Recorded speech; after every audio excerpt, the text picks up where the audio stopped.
Olá, sejam bem-vindos a mais um episódio do Carreira Talk Show. Hoje, mais um programa muito especial que eu estou recebendo aqui um grande executivo e também amigo, o Daniel Papp Parmigiani. Ele é Head de Comércio Exterior da Siemens e hoje a gente vai falar sobre os impactos do comércio exterior, esse universo, né, do comércio exterior que é complexo para muitos. Ele vai tentar desmistificar um pouquinho esse tema, vai ser um papo bem bacana. Eu quero agradecer você pela audiência, por todos os comentários que vocês mandam, as sugestões de executivos, que todas elas a gente vai atender, vamos trazer todos eles, mas lembrando que sempre nos ajuda quando você curte, compartilha e comenta. Isso nos ajuda a crescer o canal e trazer cada vez mais executivos com grandes histórias para você. Daniel, muito obrigado pela sua presença, uma honra ter você aqui. Você que tem uma agenda atribulada, estão desde o ano passado tentando arrumar um espaço nessa agenda, e obrigado aí pelo seu tempo para a gente poder bater esse papo. Não imagina, eu que agradeço, espero contribuir aí para o canal, né? Eu acho que é extremamente importante a gente ter essa divisão de informações, esse bate-papo, essa comunicação, acho que é extremamente importante. Eu que agradeço pelo convite. Imagina, cara, a honra é toda nossa, toda minha de ter aqui você, um amigo, a gente trabalhou junto, então fizemos vários projetos e eu queria trazer esse tema para a gente poder falar um pouquinho do quão é complexo esse tema de comércio exterior num país como o Brasil, né? Então, assim, a gente sabe as complexidades, principalmente nesse mundo volátil. E primeira pergunta que eu quero te fazer é por que é tão complexo? Olha, a complexidade ela está muito atrelada com a nossa história, né? Hoje o Brasil teve uma pesquisa recente em que pegaram 190 países e eles tentaram buscar o quanto era difícil você fazer um negócio com o país. E o Brasil está na posição 124 de 190. Uau. Então, assim, imagina o quanto que é difícil fazer comércio com o Brasil. Então, eu acho que isso está muito atrelado ao nosso passado, né? Então, em relação à evolução, em relação à legislação, em relação às burocracias que nós tivemos, tanto porque o comércio exterior, se a gente for pegar ao pé da letra no Brasil, óbvio, ele teve aí, ele tem desde a sua criação, né, quando os portugueses vieram para cá, então já havia essa troca comercial entre os países, só que apenas em 94, com Collor, é que nós tivemos a abertura das barreiras. Então, assim, nós estamos falando que o Brasil tem, vamos colocar aí, quase 30 anos só de comércio exterior ativo, né? Mas, por outro lado, nós temos aí várias barreiras em que o Brasil criou, ou seja, o Brasil ele ainda é muito protecionista em relação à sua indústria nacional. Isso gera burocracia, né? Então, isso acaba atrelando muita dificuldade em que nós temos hoje para operar no comércio exterior. Ou seja, o comércio exterior é um milênio, na verdade, né?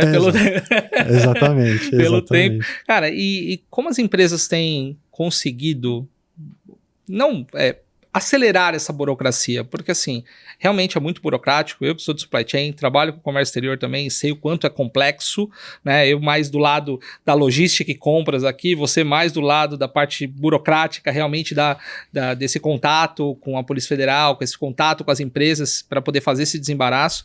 Mas como as empresas têm agilizado esse processo? Porque eu percebo que, assim, para muitas empresas, você consegue ter um processo de comércio exterior muito mais rápido, fluido, e algumas empresas parece que assim, é um bicho de 7 cabeças que é quase que impossível você conseguir fazer uma importação. Como é que as empresas estão conseguindo se adaptar? Porque eu vejo agora com o Sisto Comex, o Radar e dentre outras ferramentas que a Polícia Federal e o Brasil está tentando de alguma forma agilizar o processo, mas ainda assim tem muita coisa para fazer, né? Tem, e é só uma questão, né? Polícia Federal. Desculpa. Polícia Federal ela ajuda, mas no final das contas é a Receita Federal. Receita Federal, desculpa, Receita Federal. Na verdade é o seguinte, hoje o Brasil ele está inserido em algumas frentes, né? Por exemplo, o Acordo de Facilitação de Comércio Mundial e a OCDE. E o que o Brasil precisa entregar? Justamente evitar mais as burocracias que nós temos hoje, né? Então, o que se espera é que o custo Brasil, vamos dizer assim, ele diminua cada vez mais, ou seja, que nós não tenhamos tantas barreiras como são aplicadas hoje. Então, o Brasil hoje ele é signatário de alguns acordos que, de alguma forma, buscam aí a facilitação do comércio, né? Então, a desburocratização, vamos dizer assim, do comércio internacional. E o que acontece hoje, se a gente for pegar ao pé da letra, o comércio exterior ele é muito similar no mundo inteiro, né? É óbvio, tem algumas particularidades, dependendo do bloco econômico, que se está, país, etc. Mas no final das contas, a operação ela sempre vai estar atrelada com a fatura comercial, né? Vamos dizer assim, o que efetivamente você está comprando, o que você está vendendo.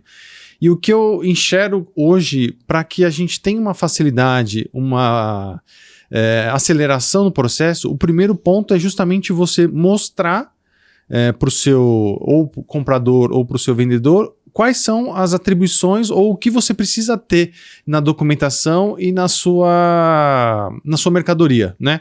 Porque no final das contas, que a gente brinca, né? Um carimbo que você deixou de bater numa madeira de uma mercadoria, praticamente um container inteiro, se não tiver um carimbo, a Receita Federal, o MAPA, o Ministério, eles vão acabar travando aquele seu processo e vai te gerar mais dor de cabeça. Então, assim, o alinhamento desse processo, desses procedimentos é extremamente importante. Então, a partir do momento que você tem os polos com todas as informações possíveis e necessárias, automaticamente você não tem problema em relação à sua operação. Então, o que eu enxergo hoje, o que facilita bastante, primeiro, é essa troca de informação, saber que o processo, tanto da exportação quanto da importação, para ambos os países, eles possuem características muito similares.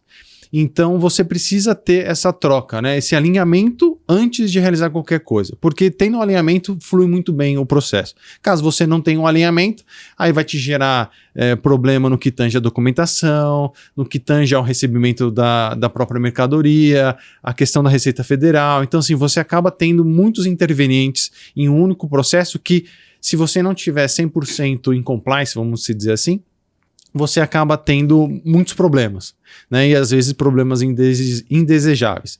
Como você comentou, supply chain, né? Hoje em dia as empresas não possuem mais estoque, ou estoque muito baixo, muito pequeno. Então, por quê? Porque hoje já se espera um lead time específico para aquela operação. Então, quanto mais rápido você traz, mais rápido você acaba abastecendo sua fábrica, né? Por exemplo. Então, você acaba ficando aí com mercadorias justamente usuais para que você possa continuar a sua comercialização. Então, o que eu vejo o Brasil hoje, ele está sim sendo inserido numa questão de facilitação de comércio internacional, mas por outro lado, cabe a nós, empresas brasileiras, alinharmos todas as informações com todos os polos que estão ligados no comércio exterior.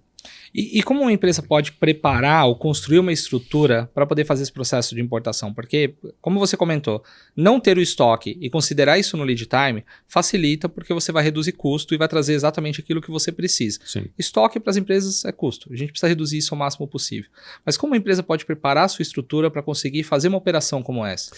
Bom, neste caso, nós temos que pensar em alguns pilares, né? Por exemplo, hoje, para você fazer uma operação de comércio exterior, a gente precisa de despachante aduaneiro, né? Que é um prestador de serviço que tem uma importância extremamente relevante. Então, não adianta você ter qualquer despachante.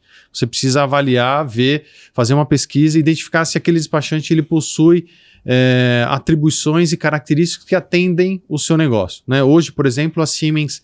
o grupo Siemens no Brasil ele é dividido em 3 empresas distintas, a Siemens Healthineers, a Siemens Energy e a Siemens Indústria e Infraestrutura. Hoje eu atuo como a Siemens Energy, que está aí pautada em uma das maiores empresas de energia do mundo, né? E ela está atrelada a projetos. Então, assim, se eu não tiver um despachante que entenda projetos, não vai me ajudar muito. Então, eu vou ter um gargalo aí para tentar aprimorá-lo e justamente ter uma mesma linguagem em relação às nossas operações. Por outro lado, o departamento. Você tem que ter pessoas qualificadas para executar a atividade e não só a operação que você precisa avaliar. Você precisa ter assessores que vão de alguma forma buscar alternativas para você fazer as operações aduaneiras da melhor forma possível, com base na legislação, ou seja, com compliance, mas também buscando benefícios tributários, né? Porque hoje a nossa carga tributária é muito alta. Então, você tendo prestadores qualificados, uma área onde você consegue ter aí o controle da operação e dessa questão de governança, são 2 pilares extremamente importantes para que auxiliem cada vez mais o crescimento da empresa. Então, se você tem hoje uma área que possa te fornecer processos, procedimentos e a outra que executa, isso fica muito mais fácil, mais simples quando a gente trata das operações de comércio exterior. Não, fantástico. Quando você tem essas duas áreas, elas se complementam e fica muito mais fácil você fazer rodar a operação. Sim. E eu queria falar um pouquinho da pandemia. Saímos da pandemia, graças a Deus, o mundo já voltando ao normal. Só que a pandemia mudou as empresas no que tange a digitalização. E como isso se deu nesse processo de importação? Qual que é o impacto que a pandemia teve nesse processo? Porque nós estamos falando de uma operação que era basicamente papel, né, para uma operação onde você não poderia ter mais contato e as empresas precisavam continuar trazendo, além do impacto de toda a parte de logística, porque o custo aumentou, nós tínhamos assim uma operação muito complexa. Como é que isso se deu, pela sua experiência? Como é que você viu esse processo aí com a pandemia? Olha, eu acho que foi um passo extremamente importante, né? Eu acho que nós estávamos já caminhando para esse passo da digitalização, só que nós fomos forçados a adotar novas medidas em muito pouco tempo, né? Então, hoje, você tem uma comunicação, por exemplo, com uma Receita Federal muito mais rápida, porque hoje é tudo eletrônico, né? Então, tudo que precisa encaminhar de informações, documentos, é tudo via digital. Então, isso não requer mais a visita física na própria alfândega. E isso você já encontra dificuldade até em agendar uma conversa com eles presencialmente, porque no final das contas, nós somos aqui latinos e o que mais a gente gosta é de contato, abraço. Exato. Então, assim, hoje essa facilidade do digital trouxe uma evolução muito grande, né, para nós. Tanto porque de 21 para 22, nós tivemos aí um crescimento de aproximadamente 20 a 24% no que tange a valores de importações e exportações.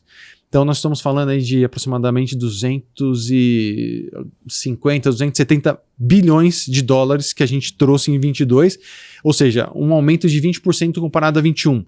Então, isso de alguma forma traz também um resultado dessa facilitação, né? Porque no final das contas, acabaram-se alguns problemas que nós tínhamos em relação à comunicação com a Receita Federal e que isso acaba travando muito o processo e eles acabaram também entendendo mais a situação do contribuinte. Então, isso fez com que os processos ficassem mais ágeis. Isso trouxe benefício para todo mundo, né? E o que a gente também percebe que a Receita Federal hoje ela possui um plantão de pessoas mais novas. Então, eles são muito mais colaborativos do que criam dificuldade, né? Eles querem entender onde a gente pode, onde eles podem ajudar para que o Brasil cresça, né? Porque no final das contas é o Brasil que está sendo avaliado no patamar. E lembrando que dentro do comércio internacional, o Brasil representa 1,2, 1,3 no mercado global. Então é muito pouco a nossa representatividade. Então é por isso que a gente precisa crescer cada vez mais e ter uma porcentagem maior aí futuramente. Essa porcentagem que você comentou agora, que até me assustou, eu não tinha essa referência. Isso se dá ao nível de complexidade ou o nível de maturidade do mercado em relação às relações internacionais, a relação a querer trazer itens de fora? Eu acho que é mais a maturidade, porque no final das contas o nosso país ele é muito ainda, como disse, protecionista, né? Então se você pega das maiores operações que nós tivemos de 2022, por exemplo, está atrelada ao agro. Então é commodity, ou seja, são produtos que não requerem um investimento ou pessoas muito qualificadas. Não que por trás disso não tenha, mas o valor agregado em relação a um commodity de um computador, de uma televisão, é muito diferente, né? Então, eu acho que por isso você acaba tendo essa porcentagem, porque o Brasil hoje, ele atua muito forte na questão do agro, mas a gente está muito atrás ainda de grandes potências no que tange a produtos manufaturados, entendeu? Então, eu acho que não que não seja importante, é importante, mas a gente precisa evoluir muito, crescer muito, se desenvolver muito, justamente para que a gente tenha ou esteja no mesmo patamar que países desenvolvidos, por exemplo. Eu particularmente sou especialista em regionalização e eu sou a pessoa que mais quer que as coisas sejam fabricadas aqui no Brasil do que importadas, porque eu sou a favor de você movimentar os nossos fornecedores e crescer em questão de tecnologia. Muitas vezes a gente importava peças justamente por não conseguir fabricar nacionalmente por falta de estrutura. Exato. Hoje mudou. Então, tecnologia está chegando, mas essa questão, essa relação que precisa ter com os países, essa oportunidade de você trazer coisas de fora, eu acho que é importante para qualquer empresa, né? Principalmente para reduzir estoque. Muitas vezes fabricar internamente, por mais que você tenha tudo aqui, sai muito mais caro do que, por exemplo, eu trabalhei na China, os produtos da China são muito mais baratos porque você não tem toda essa parte do CLT, você não tem toda essa parte que é muito mais custosa para as empresas do que é lá, né? Por isso que sai muito mais barato trazer de outros países. E a China, ela é o principal país importador e exportador do Brasil. Se você pegar na quantidade desses 200 e poucos bilhões que a gente importa, e se eu não me engano 300 e alguma coisa bilhões que a gente exporta, a China é o primeiro tanto no polo de importação quanto de exportação. Então, assim, aí você vê um país que, em regra, abriu as portas há pouco tempo. E hoje ela representa uma porcentagem gigantesca aí no comércio internacional. No mundo inteiro, né? Essa China resolver parar de fornecer... Não, lascou. Complicou para todo mundo, né? Complicou. E por quê? Porque justamente eles começaram a investir no desenvolvimento da economia, dos materiais, dos produtos. Então, parou-se de pensar em desenvolvimento ou só em venda de commodities, por exemplo, né? Eles buscaram se estruturar justamente para ter qualidade, para ter produtos de alta qualidade, com valor agregado. Então, isso traz também um diferencial, né? Que o Brasil ele está caminhando para isso, mas ainda a gente tem... é um país muito protecionista ainda, no meu entendimento, entendeu? Não, bacana. E eu queria trazer um pouquinho da guerra da Rússia, né? Que a gente vai completar, e completou, né? Se não me engano, hoje, ou foi ontem, a gente completou um ano dessa infeliz guerra, e que teve um impacto nos negócios como um todo. Sim. Apesar de o Brasil ter uma boa relação comercial com a Rússia não é um dos principais exportadores e importadores, não como a China, por exemplo, que é em primeiro lugar. Mas isso afetou o comércio exterior como um todo. Sim. E como é que você viu esse impacto? Como é que isso afetou as operações? E como tem afetado, né? Porque essa guerra parece estar um pouquinho longe de acabar, né? Sim. Olha, impactos nós tivemos, tanto que um dos principais aviões que nós tínhamos para carregar cargas de grande volume... Grandes rotores, ele foi destruído, né, na guerra. Então, isso fez com que a gente tivesse que procurar outros mecanismos para realizar operações de comércio exterior utilizando um avião, né? Então, esse foi um impacto extremamente relevante para a gente. E aí, entre outras coisas, né? Por exemplo, você acaba tendo algumas atribuições, por exemplo, com export controls, né? Que está muito atrelado tanto a países europeus quanto Estados Unidos. Então, você não consegue hoje fazer comércio com qualquer empresa ou com qualquer pessoa, né? Porque está muito atrelado com a questão do terrorismo, da guerra, etc. E tal. Então, nós tivemos e nós temos alguns fornecedores que são extremamente importantes e que estavam na Ucrânia, por exemplo. Caraca. Então, assim, de alguma forma, para algumas matérias-primas, não se tinha um plano B. Porque quem em sã consciência... ninguém imaginava que um negócio desse ia acontecer. Não tem como prever. Como a pandemia também. Ninguém ia prever que ia acontecer um negócio desse. Então assim, aí qual que é o plano B? Achar outro fornecedor, mas quem? Né? Às vezes até tinha, mas com um volume muito baixo, perto do que o mundo precisa. Né? Então assim, nós tivemos alguns reflexos no que tange a produtos e... Em relação ao próprio transporte, eu acho que nós tivemos, mas muito pouco em relação à pandemia, né? A pandemia, muitos aviões estavam totalmente transportando vacinas, transportando álcool, então realmente... E não só isso, né? O custo do frete ficou absurdamente mais alto. E não abaixou tanto assim ultimamente, não. Não, ainda não. Mas está baixando, né? A gente participa de alguns fóruns e identifica que o valor do frete ele vem abaixando. Só que acho que impossível chegar no mesmo patamar que nós tínhamos o preço, né? Porque é justamente o oferta e demanda. Esperar que o dólar caia de 5 para o patamar de 2, como era, não vai cair mais. Não.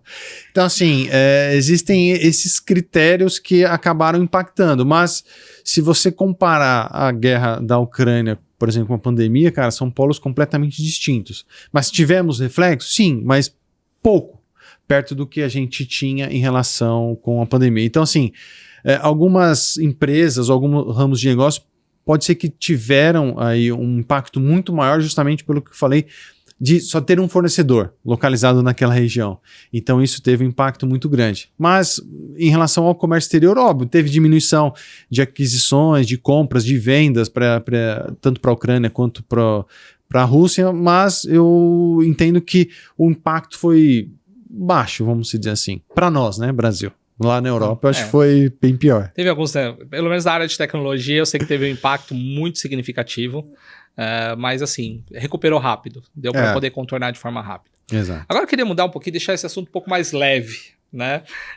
Comércio exterior, existem agora muitos cursos de comércio exterior, existem muita informação, só que é um negócio que muda constantemente. Como é que uma pessoa pode se especializar e pode continuar se atualizando neste tema? Porque tem muita gente que me pergunta assim, pô, quero estudar comércio exterior, quero trabalhar com analista de importação, quero fazer tudo isso. Por onde eu começo? E aí a gente, né, como trabalha na área, a gente dá umas orientações, mas nada como um especialista na área que pode nos trazer mais detalhes de como é que uma pessoa se especializa e pode iniciar nessa área de comércio exterior. Olha, hoje em dia, que a gente brinca, né? Hoje em dia não... Antigamente, quem tinha a Barsi, né? A antiga Barsi, cara, era o rei da informação, né? Hoje em dia não. Hoje com a internet... Com o YouTube, por exemplo, é absurdo a quantidade de informação que a gente tem. Óbvio que aí cabe muito de saber quem seguir, né, para entender. Então, assim, hoje temos tanto faculdades quanto cursos especializados na área de comércio exterior, né, que auxiliam bastante, mas, por outro lado, você também tem diversos... podcasts, influencers que de alguma forma trazem as informações de comércio exterior. Mas temos vários hoje, muito mais quantidade de pessoas que divulgam informação e também de escolas que preparam os profissionais para a realização dessa atividade. Então, assim, é difícil te dizer uma, né? Mas hoje nós temos muitas ferramentas, muitas informações que estão espalhadas, e aí, como qualquer outra atividade ou qualquer outro tema, né? Você precisa entender onde que você quer chegar e aí buscar essas informações. Eu já estou tentando trazer o Daniel para o canal, para ele gerar conteúdo aqui para vocês desse assunto já há algum tempo. Mas a agenda dele é complicada, mas eu ainda consigo. A gente ainda vai ter uma playlist com ele ensinando como fazer essas coisas e trazendo conteúdo no canal. Vou colocar aqui os cards dos programas que ele já participou com a gente, trazendo conteúdo, batendo um papo. E eu vou ainda convencer ele. Vocês me ajudam? Coloca aí no comentário se vocês querem uma playlist do Daniel gerando conteúdo de comércio exterior para vocês. Manda aí que aí me ajuda a conseguir a agenda dele para trazer ele para o canal. Cara, e como é que você se atualiza, cara? Porque assim, as leis mudam, principalmente no Brasil, quase que o tempo todo, né? E é um assunto que, dependendo do momento do país, da economia de outros países, isso vai mudando o tempo inteiro. Como é que você consegue se atualizar e se manter com a informação sempre fresca, né? Porque assim, você não pode errar na tomada de decisão. Você trabalha como um assessor para as áreas de negócio, Sim. Né? Então você não pode, né, falar uma lei errada que pode impactar um negócio ou alguma mudança que não teve. Como é que você se mantém atualizado? Como é que você atualiza a sua equipe? Olha, atualizar a equipe é um pouco complicado, né? Porque no final das contas eu entendo que cada um tem que ir atrás do seu, né? Mas a gente, nesse departamento que a gente tem de governança, a gente sempre tenta trazer algumas atualizações para toda a corporação. Não só para as pessoas que atuam no comércio exterior, porque no final das contas hoje todas as unidades de negócio ou importam ou exportam alguma coisa, né? Então a gente precisa sempre estar muito ligado com essas áreas, com essas pessoas, para que elas tenham o discernimento do que está acontecendo, né? Então assim, nós buscamos a criação de alguns newsletters, alguma coisa assim corporativo, né? E eu com leituras de alguns fóruns específicos, né? E também hoje muitos dos assessores que nos auxiliam em outras demandas, eles também já trazem muitas informações. Então a gente acaba se atualizando, mas chega-se a um patamar onde a mudança ela ocorre, mas a essência daquilo ela não muda, né? Então, às vezes é uma particularidade aqui, outra ali, mas no final das contas a essência é a mesma. Então, assim, a gente sempre tenta, óbvio, que atuar no bom senso, né? E quando alguma coisa foge da normalidade, a gente sempre busca mais informações. E aí é onde a gente recorre às legislações, se houve alguma mudança ou não, mas no final das contas, o bom senso e o conhecimento daquela atividade, ela é extremamente fundamental para que você tenha o suporte. Então, as atualizações, como você disse, praticamente hoje, sei lá, cada dia temos mais de 20, 30 normativos que são atualizados. Então, não dá para se atualizar nos 30, no 20 diariamente. Então, a gente sempre vai buscando ali informações com os parceiros ou com as atividades diárias que estão sendo realizadas. Cara, eu gosto, sensacional, porque realmente é algo que muda, que você tem que estar sempre ativo, mas nesse ponto eu queria trabalhar um pouquinho da importância do networking. Eu amo fazer networking, me especializei nisso e estou sempre em contato, sempre que dá, porque a dinâmica está cada vez deixando menos tempo na agenda dos executivos. Mas qual a importância do networking na atividade do comércio exterior? Para você, assim, como é que você se utiliza da rede de relacionamento? Como é que você se relaciona? E qual que é a importância disso na sua atividade? Cara, não diria só na parte profissional, né? Pessoal também, né? O network é extremamente importante. Ainda mais hoje em dia que você é bombardeado com informações de todos os lados, né? Então, eu entendo que é extremamente importante o networking, tanto porque... E outra, você tem o networking, você precisa ver se esse network que você criou, se essa rede que você criou, ela te adiciona, né? Porque não adianta nada você ter alguém... Tem que gerar valor, né? Tem que agregar, no final das contas. Então, a partir do momento que você tem essa rede que participa de fóruns ou comissões... que eu participo da comissão de direito aduaneiro da OAB de Campinas, né? Então ali tem muita troca, porque no final das contas são pessoas que estão vivenciando o dia a dia ali do comércio exterior e se deparando com situações completamente adversas, né? Porque no final das contas a gente brinca que temos pessoas muito criativas, né? Então a gente precisa às vezes dar um passo para trás ou até entender melhor essa criatividade para ver se cabe ou não. Então é extremamente fundamental ter esse network justamente para você se desenvolver, como você comentou, né? E trouxe a questão de dividir a informação, que eu achei extremamente fundamental, e ter essa relação ativa. Você tendo essa relação ativa, você acaba se deparando muito com soluções em que você jamais tinha, né? E como diz a questão, provavelmente você vai trazer depois a questão da leitura, né? E na pandemia eu acabei criando um vício que é justamente ler, né? E aí tem a questão de Salomão, né? Que foi o homem mais rico do mundo. E ele fala, tem a questão da sabedoria e a questão de você ter mentores. Então, assim, no final das contas, é extremamente importante você ter mentores para que você divida alguma situação, para que você obtenha visões diferentes daquele cenário. Então, cara, o network é fantástico. Ótimo, mas, de novo, com pessoas que agreguem. Não, diga-se de passagem, você tocou no assunto, né? Eu gosto de estudar, gosto de ler, principalmente Salomão.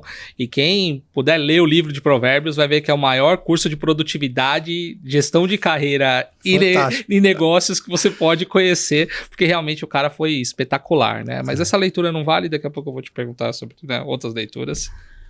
Muito bacana. E eu queria explorar, ainda temos um tempinho, eu queria explorar um assunto que para muitos é um tabu, até para mim, porque é algo novo que eu estou tentando explorar, que é o OEA.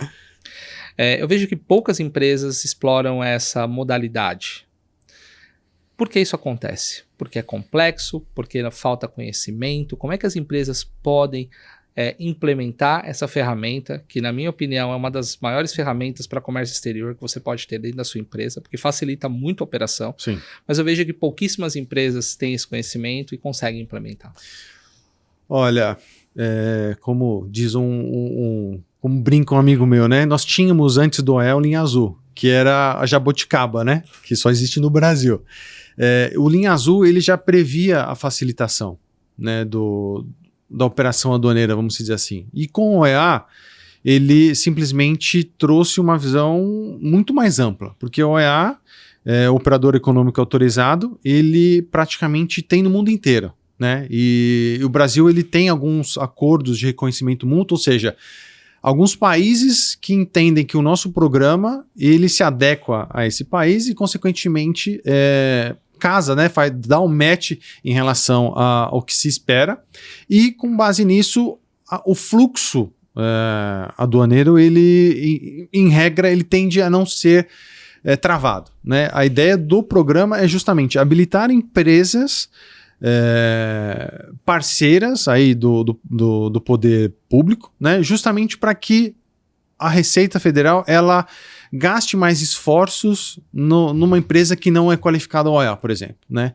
E o que ele dá de benefício? Justamente a partir do momento em que você respondeu o questionário, se adequou às exigências e está em compliance e foi habilitado no OEA, em regra, suas operações de comércio exterior, elas não param na Receita Federal. Ou quando para, é uma questão muito pontual, porque no final das contas a Receita Federal está aí para fiscalizar, né? Então, assim, ela não vai dar 100% de trânsito das nossas mercadorias sem haver alguma averiguação.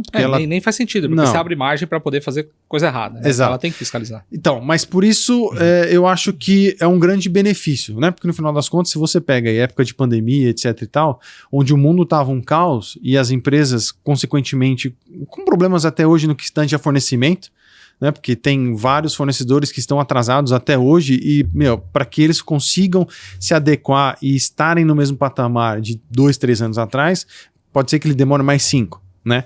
E isso, consequentemente, traz atrasos para toda a cadeia de produção. Então, o OEA hoje ele é um programa extremamente fundamental, eu entendo, para as empresas, que no final das contas ajuda bastante nessa questão aduaneira.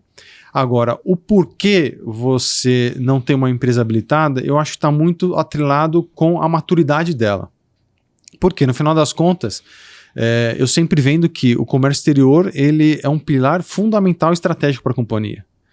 Porque, no final das contas, é uma perna em que às vezes está debaixo da logística, às vezes está debaixo do tax, às vezes está debaixo de outro departamento e ele fica escondido. Mas, no final das contas, o valor agregado que ele traz é gigante. É gigante.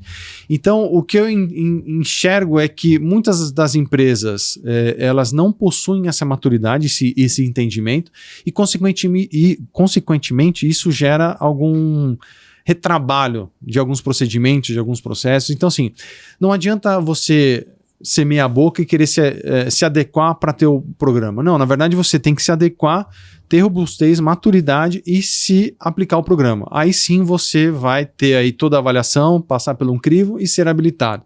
Porque no final das contas, se você colocar um prego na areia, uma hora ele vai cair, né? Então, assim, ele não vai ficar fixo. Então, o grande objetivo é justamente ter a maturidade. Não que as empresas que não estão habilitadas não tenham, mas às vezes ela também enxerga que o benefício que o OEA hoje traz, ele não é tão benéfico quanto ter um departamento exclusivo para essa atividade. Então, assim, porque no final das contas, você, a partir do momento em que você é habilitado, e aí foi até uma frase que a gente escutou no momento da nossa habilitação, é um casamento. Entendeu? Então você casou com a Receita Federal. Não adianta amanhã você chegar e falar, não quero mais casar. Não, assim, você casou e daqui pra frente, e outra, você não entra num casamento pra acabar daqui um ano, né? Ou até meses, dias, dependendo da situação. Então, além da maturidade, é justamente o investimento em pessoas, tecnologia. Isso faz com que as empresas, elas falam, opa, eu acho que é melhor eu me adequar antes para aí eu dar o próximo passo, que é habilitar. Porque eu acho que esse é o grande gargalo que se tem hoje, entendeu? E a questão do benefício. Às vezes o cara fala, poxa, hoje eu já tenho uma facilidade, vamos dizer assim, tenho 90% do meu processo de desembaraço expresso. Por que eu vou investir ou por que eu vou ter um departamento para isso, né? Então eles acabam tendo essa avaliação e no final das contas isso gera depois uma consequência lá na frente, onde o investimento que deveria ter feito lá atrás, você acaba colhendo no futuro, né? Então é uma ferramenta extremamente importante, cara. Extremamente importante, hoje em dia. Eu acho que para quem depende do comércio exterior, as pessoas precisam investir. Eu converso com muitos executivos e vejo um certo receio, uma certa preocupação, que é como você falou, é um casamento, né? E você também não decide também casar assim, bom, vamos casar.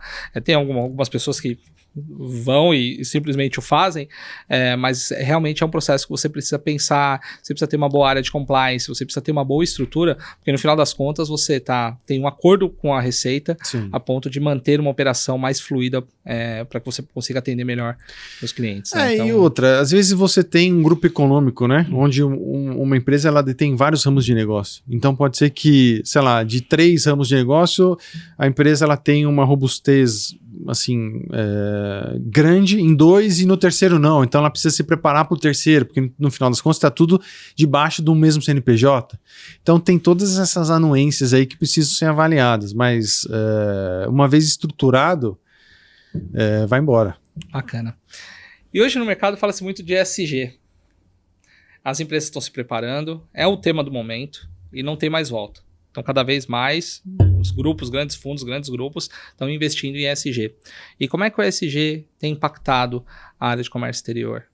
Você já tem sentido um reflexo dessas ações do ESG ou é algo que não está tão conectado ainda? Porque nós estamos falando de meio ambiente, nós estamos falando de sustentabilidade, nós estamos falando de uma série de questões que, obviamente, quando você só importa, você tem essas facilidades de importação, você para de fabricar nacionalmente. Você para de fabricar nacionalmente, você não movimenta a economia. Como é que está essa dicotomia dentro das empresas? Eu acho que hoje ainda nós temos que dar um passo para trás, né? Porque assim, como crescer se não, sei lá, um exemplo, transporte aéreo. Para que a gente cresça, a gente precisa ter mais opções. Ou seja, consequentemente, isso vai ter uma poluição muito maior. Então, assim, é muito, no meu entendimento, descasado. Porque para crescer, você precisa investir. Para investir, você precisa, né? Então, assim, você acaba gerando esse reflexo. Eu participei de um fórum outro dia que foi comentado, por exemplo, que em algumas comunidades na Europa o pessoal estava buscando formas de reduzir o transporte aéreo, por exemplo. Assim, no supply chain você enxerga hoje não usar no transporte aéreo? Não tem como. Principalmente, falando em tecnologia, que boa parte dos materiais são importados, você não tem fabricação nacional, já está complicado você operar da forma que o mundo está hoje, com os fretes mais altos e tudo mais. Se reduzir a quantidade de voos, afetou a operação. Então, exato. Então, assim, aí você fala, como que eu vou crescer? Como quero crescer se, por outro lado, eu não tenho, por exemplo, quantidade de transporte suficiente para atender minha demanda?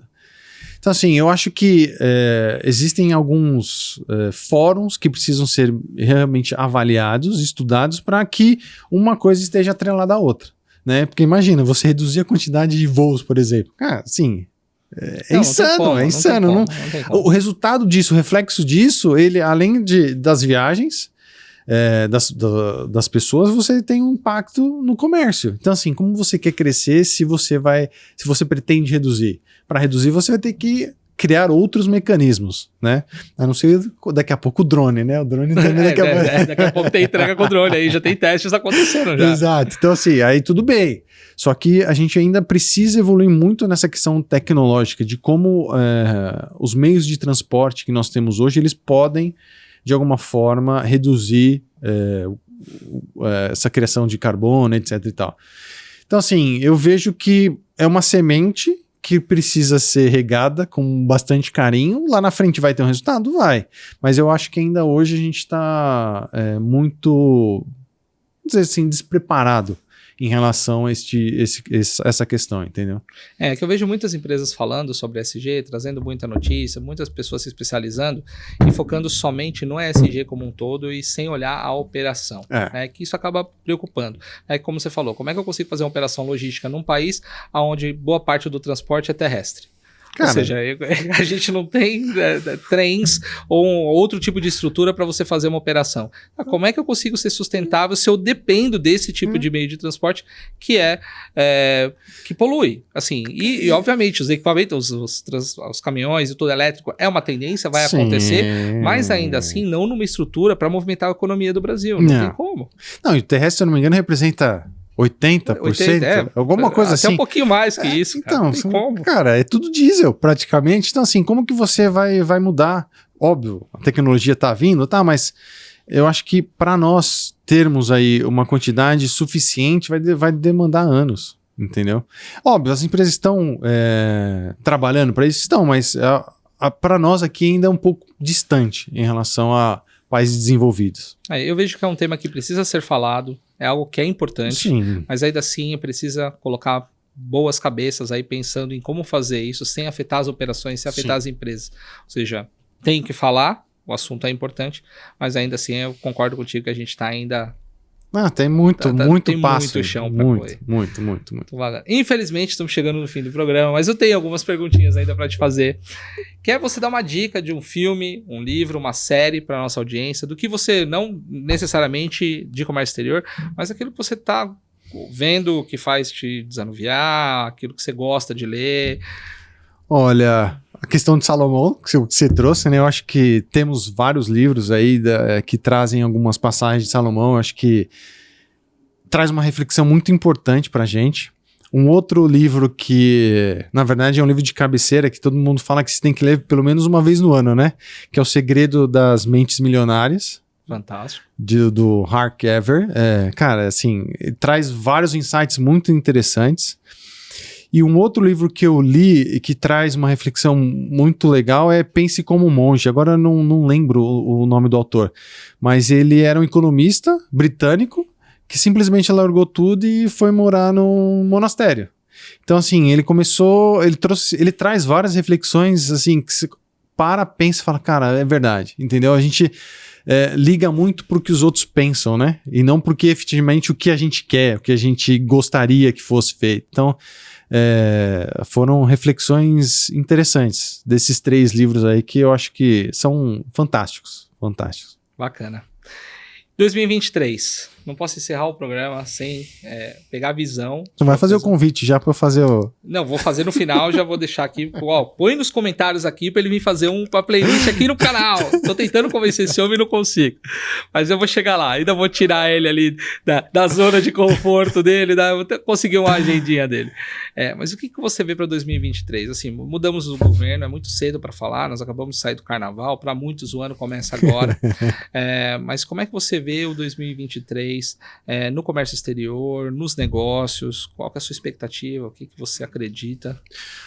Olha, temos alguns desafios no que tange a governo, né?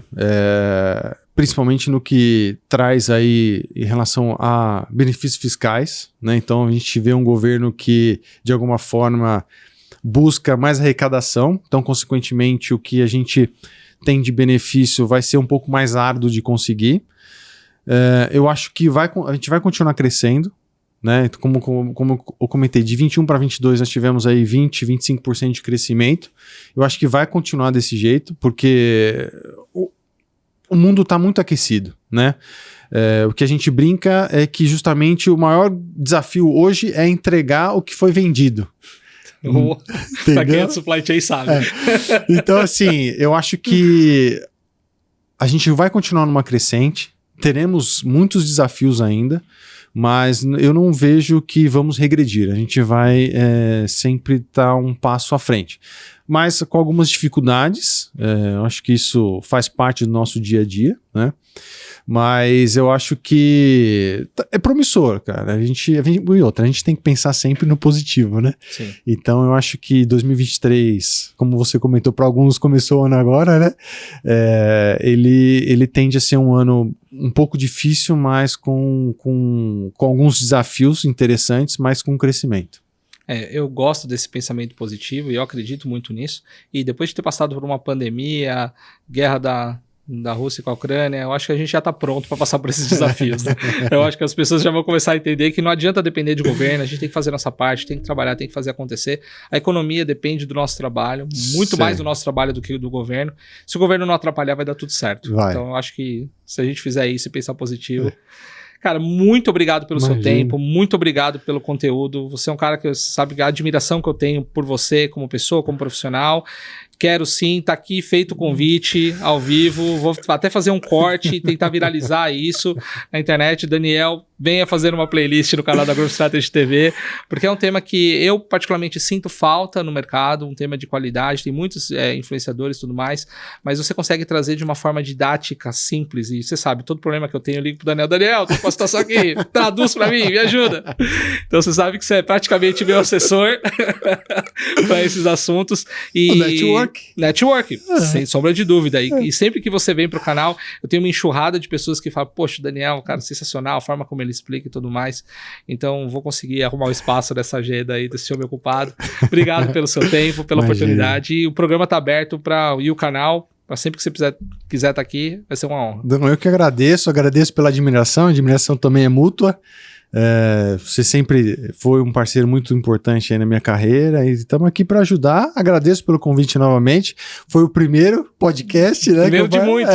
Que eu participei. Eu fiz até brincadeira com o Pô, né? Se eu poderia mandar um beijo para minha mãe, para meu pai e para você, né? Então já tá mandado e o para mim já tá aqui ao vivo. Então é isso. Eu acho que hoje a gente tem que ajudar, né? Agregar. Eu acho que isso é o mais importante. Então, se a gente tem condição de ajudar, vamos para cima. A dificuldade está aí, a gente está aqui para ajudar e vamos embora. Bacana.